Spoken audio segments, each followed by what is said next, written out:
Hi guys, welcome to TN jobs Tamil. Agricultural department, அதாவது விவசாயத்துறையில் வந்துட்டு நமக்கு நோட்டிஃபிகேஷனுக்கான ரெக்ரூட்மெண்ட் வந்திருக்கு. இதுக்கான எலிஜிபிலிட்டி க்ரைட்டீரியா பொறுத்திருக்கலாம். நீங்கள் எனி டிகிரி முடிச்சிருக்கலாம், ஓகேங்களா. அதாவது பேச்சுலர் டிகிரியாக இருக்கலாம், மாஸ்டர் டிகிரியாக இருக்கலாம், எனி டிகிரி முடிச்சிருக்கலாம். ஆரம்ப சம்பளமே பார்த்தோம் அப்படின்னா 90,000 ரூபாய். இதில் வந்துட்டு எப்படி செலெக்ஷன் ப்ராசஸ் பண்ணுவாங்க அப்படின்னா, ஃபர்ஸ்ட் வந்துட்டு எக்ஸாம், அதுக்கப்புறமேட்டுக்கு இன்டர்வியூ, இது ரெண்டுத்தையும் ஆட் பண்ணி அதில் வந்துட்டு என்ன மெரிட் லிஸ்ட்டோ அதன்படி வந்துட்டு உங்களுக்கு போஸ்ட் போடுவாங்க. இது வந்துட்டு முழுக்க முழுக்க ஒரு பர்மனெண்ட் ஜாபுங்க. ஸோ மிஸ் பண்ணிடாதீங்க. வீடியோவை ஸ்கிப் பண்ணாமல் பாருங்கள், ஏன்னா நான் ஃபுல்லாக ஸ்டெப் பை ஸ்டெப்பாக சொல்லியிருக்கேன். இப்போ தான் first time TN jobs Tamil channel பார்க்குறீங்க அப்படின்னா மறக்காமல் லைக் பண்ணுங்கள், ஷேர் பண்ணுங்கள், சப்ஸ்கிரைப் பண்ணுங்கள். வாங்க வீடியோக்குள்ளே போகலாம். இதுதாங்க அவங்களோட அஃபிஷியல் நோட்டிஃபிகேஷனுடைய பிடிஎஃப், ஓகேங்களா. ஸோ ஏஐசி அப்படின்னா என்னென்னா agriculture insurance company of India limited, ஓகேங்களா. இந்த நோட்டிஃபிகேஷன் எப்போ வந்தது அப்படின்னா 29 தாங்க வந்தது. இதனோட அஃபிஷியல் வெப்சைட் பார்த்தோம் அப்படின்னா இது www.aecofindia.com, ஓகேங்களா. ஸோ இதுதான் வந்துட்டு அவங்களோட அஃபிஷியல் வெப்சைட். ஸோ நீங்கள் அப்ளை பண்ணணும் அப்படின்னா இந்த வெப்சைட்டுக்குள்ளே நீங்கள் போனீங்கன்னா நீங்கள் வந்துட்டு அப்ளை பண்ணிக்கலாம்.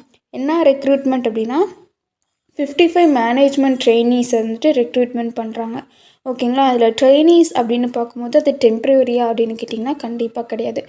ஃபஸ்ட்டு ஸ்டார்டிங்கில் உங்களை ட்ரெயினியாக ட்ரீட் பண்ணிவிட்டு அதுக்கப்புறமேட்டுக்கு பர்மனெண்ட்டாக உங்களை அப்பாயிண்ட் பண்ணுவாங்க, ஓகேங்களா. ஸோ இதில் வந்துட்டு பார்த்தோம் அப்படின்னா சில இம்பார்ட்டண்ட் டேட்ஸ் எல்லாமே கொடுத்துருக்காங்க, அது எல்லாமே பார்த்துடலாம். இந்த எப்போ வந்துட்டு ஸ்டார்ட் ஆகுது, இந்த ஓப்பன் அப்ளிகேஷன் வந்துட்டு எப்போ ஸ்டார்ட் ஆகுது அப்படின்னா ஜனவரி 30 வந்துட்டு ஸ்டார்ட் ஆகுது. அண்ட் எப்போ எண்டிங் ஆகுது அப்படின்னா 20th February, ஓகேங்களா. February 20 தான் வந்துட்டு எண்டிங் ஆகுது, ஓகேங்களா. ஸோ அந்த இம்பார்ட்டன்ட் டேட்ஸ் எல்லாமே ஞாபகம் வச்சுக்கோங்க. இது வந்துட்டு ஒரு ஆன்லைனில் எழுதுகிற எக்ஸாமினேஷன். இந்த எக்ஸாமினேஷன் வந்துட்டு நீங்கள் பாஸ் ஆகினீங்கன்னா தான் நெக்ஸ்ட் ஸ்டேஜுக்கு போக முடியும், ஓகேங்களா. இது வந்துட்டு ஒரு ஆன்லைன் ரிட்டன் எக்ஸாமினேஷன் அப்படின்னு சொல்லிட்டாங்க. இது வந்துட்டு எப்போ நடக்கும் அப்படின்னா மார்ச் ஆர் ஏப்ரலில் வந்துட்டு நடக்கும் அப்படின்னு சொல்லியிருக்காங்க. அதுக்கப்புறமேட்டுக்கு பார்த்தோம் அப்படின்னா அந்த கால் லெட்டர்ஸ்லாம் பார்த்தோம் அப்படின்னா எக்ஸாம்ஸ்க்கு ஒரு 10 நாளைக்கு முன்னாடியே வந்துடும் அப்படின்னு சொல்லியிருக்காங்க. ஸோ இதெல்லாமே பார்த்துக்கோங்க. அவங்களோட அஃபிஷியல் வெப்சைட்டும் இங்கே கொடுத்துருக்காங்க, நிறைய இடத்துல கொடுத்துருக்காங்க, ஓகேங்களா. அதையும் பார்த்துக்கோங்க. இப்போ வந்துட்டு வேக்கன்சிஸ் பற்றி பார்க்கலாம். வேக்கன்சிஸ் பார்த்தோம் அப்படின்னா டென்டேட்டிவாக தான், ஓகேங்களா. இது டென்டேட்டிவ் அப்படின்னா அந்த அப்ராக்சிமேட்டாக தான் அவங்க கொடுத்துருக்காங்க. இதில் பார்த்தோம் அப்படின்னா ஐடி டிபார்ட்மெண்ட்டுக்கு ஒரு 20 வேக்கன்சியும், ஆக்சுவலுக்கு பார்த்தோம் அப்படின்னா 5 வேக்கன்சியும், ஜெர்னலிஸ்ட்டுக்கு பார்த்தோம் அப்படின்னா 30 வேக்கன்சியும். ஸோ இப்போ டோட்டலாக வந்துட்டு 55 வேக்கன்சிஸ் இருக்குது. அந்த 55 வேக்கன்சிஸில் பார்த்தோம் அப்படின்னா பேக்லாக் வேக்கன்சியும் கொடுத்துருக்காங்க. அதை வந்துட்டு கேட்டகரி வைஸ் அதாவது பார்க்கலாம். ஃபஸ்ட்டு ஓபிசிக்கு பார்த்தோம் அப்படின்னா 19 வேக்கன்சி, எஸ்சிக்கு 9 வேக்கன்சி, எஸ்டிக்கு 5 வேக்கன்சி, இடபிள்யூஎஸ்க்கு பார்த்தோம் அப்படின்னா 6 வேக்கன்சி, யூஆருக்கு 16 வேக்கன்சி. அப்போ டோட்டலாக 55 வேக்கன்சி வந்துருச்சா. இதில் வந்துட்டு பேக்லாக் வேக்கன்சிஸ் பார்த்தோம் இல்லையா. ஸோ அது வந்துட்டு எவ்வளோ இருக்குது அப்படின்னா ஓபிசியில் 10, எஸ்சியில் 4, எஸ்டியில் 3, இடபிள்யூஎஸில் 3, டோட்டலாக 20 பேக்லாக் வேக்கன்சிஸ் இருக்குது. ஸோ அப்போ அவுட் ஆஃப் அந்த 55 வேக்கன்சியில் 8 வேக்கன்சிஸ் எல்லாமே பார்த்தோம் அப்படின்னா அந்த பிடபிள்யூபிடி கேண்டிடேட்ஸ்க்கு, ஓகேங்களா. அந்த வேக்கன்சிஸ் பார்த்தோம் அப்படின்னா இதில் பாருங்கள், இதில் வந்துட்டு 4ன்னு கொடுத்துருக்காங்க, தென் ஹெச்ஹெச் அப்படின்னு கொடுத்துருக்காங்க, ஓசி இதெல்லாமே கீழே வந்துட்டு கொடுத்துருக்காங்க, அதை வந்துட்டு பார்த்துக்கோங்க. இதில் வந்துட்டு உங்களுக்கான சேல்ரி எவ்வளோ இருக்கும் அப்படின்னா பேசிக் பேவை பார்த்தோம் அப்படின்னா 50,000 ரூபாய் வரும். இதில் அந்த அலோவன்ஸு இது எல்லாமே போக கிராஸ் எமுல்மெண்ட்ஸ் இதெல்லாமே பார்த்தோம் அப்படின்னா அப்ராக்சிமேட்டாக வந்துட்டு உங்களுக்கு 90,000 வரைக்கும் உங்களுக்கு சேல்ரி இருக்கும், ஓகேங்களா. நெக்ஸ்ட்டு எஜுகேஷ்னல் குவாலிஃபிகேஷனை பொறுத்த வரைக்கும் நீங்கள் வந்துட்டு எனி டிகிரி முடிச்சிருக்கலாம், இல்லைனா போஸ்ட் கிராஜுவேஷன் முடிச்சிருக்கலாம். அட்லீஸ்ட் 60% ஆஃப் மார்க்ஸ் இருக்கணும். எந்தெந்த கேட்டகரிக்கு அப்படின்னா யூஆர் ஓபிசி இடபிள்யூஎஸ்க்கு மட்டும். எஸ்சி எஸ்டி பிடபிள்யூபிடி கேண்டிடேட்டாக இருக்கீங்க அப்படின்னா நீங்கள் வந்துட்டு 55% ஆஃப் மார்க்ஸ் வந்துட்டு எடுத்திருந்தால் போதும், மினிமமாக சொல்கிறேன், ஓகேங்களா. இதில் அந்தந்த போஸ்ட்டுக்கு என்னென்ன டிகிரி முடிச்சிருக்கணும் அப்படின்னு சொல்லியிருக்காங்க.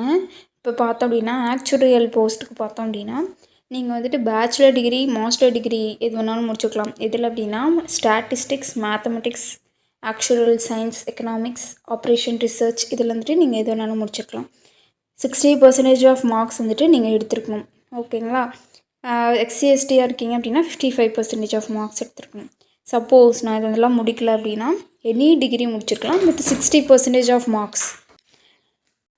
எஸ்சிஎஸ்டியாக இருக்கீங்க அப்படின்னா 55% ஆஃப் மார்க்ஸ் முடிச்சிருக்கலாம்.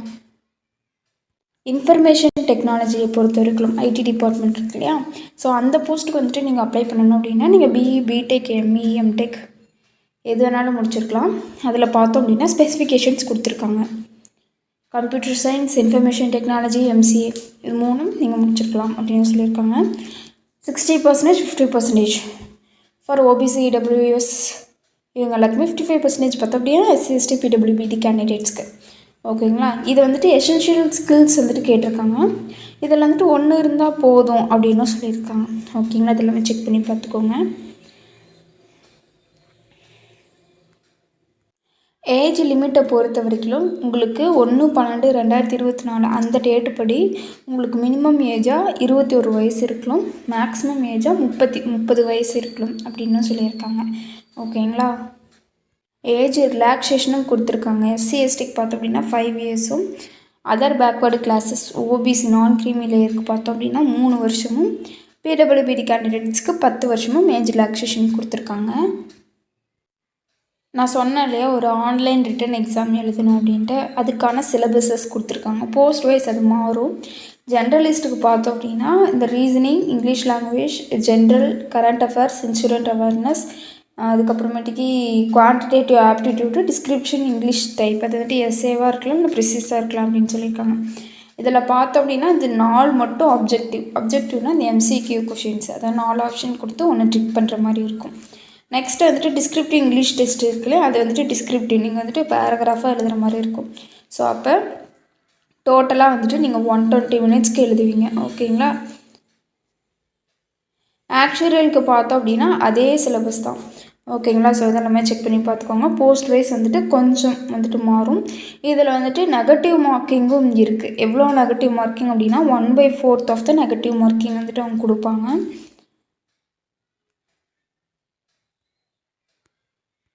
அந்த எக்ஸாம் வந்துட்டு நீங்கள் பாஸ் பண்ணிட்டீங்க அப்படின்னா அவங்க இன்டர்வியூ வைப்பாங்க. அந்த இன்டர்வியூ டோட்டல் மார்க்ஸ் எவ்வளோ அப்படின்னா 50. ஓகேங்களா? அதில் வந்துட்டு நீங்கள் 25 மார்க்ஸ் வந்துட்டு மினிமம் குவாலிஃபிகேஷனாக வந்துட்டு அவங்க வச்சுருக்காங்க. ஸோ அப்போ வந்துட்டு செலெக்ஷன் ப்ராசஸ் வந்துட்டு எப்படி இருக்கும், சிபிடி மார்க், அதாவது நீங்கள் அந்த கம்ப்யூட்டரில் எழுதியிருப்பீங்க இல்லையா, ஸோ அந்த மார்க்கு ப்ளஸ் இன்டர்வியூ மார்க்ஸு அது ரெண்டுத்தையும் ஆட் பண்ணி மெரிட் லிஸ்ட்டு வைஸ் உங்களுக்கு வந்துட்டு அவங்க போஸ்டிங் போடுவாங்க. எக்ஸாம் சென்டர்ஸ் பொறுத்த வரைக்கும் நம்ம தமிழ்நாட்டில் பார்த்தோம் அப்படின்னா சென்னை, கோயம்புத்தூர், திருச்சி. ஓகேங்களா? ஸோ 3 பிளேஸில் வந்துட்டு அவங்க எக்ஸாம் சென்டர்ஸ் அலோகேட் பண்ணியிருக்காங்க. ஸோ இந்த எக்ஸாமுக்கு அப்ளை பண்ணுறதுக்கான ஃபீஸ் பார்த்தோம் அப்படின்னா எஸ்சி, எஸ்டி, பிடபிள்யூபிடி கேண்டிடேட்டாக இருக்கீங்க அப்படின்னா அவங்களுக்கு வந்துட்டு 200 ரூபா. ஓகேங்களா? ஸோ மற்ற கேட்டகரிஸ்க்கு பார்த்தோம் அப்படின்னா 1000 ரூபா வந்துட்டு அவங்க சார்ஜ் பண்ணுறாங்க. இது வந்துட்டு ஒரு நான் ரீஃபண்டபிள் தான். ஓகேங்களா? ஸோ அவ்வளோதான் இந்த நோட்டிஃபிகேஷனில் இருக்கிற important informations. TN jobs Tamil channel பிடிச்சிருந்தா மறக்காமல் லைக் பண்ணுங்கள், ஷேர் பண்ணுங்கள், சப்ஸ்கிரைப் பண்ணுங்கள். தேங்க்யூ.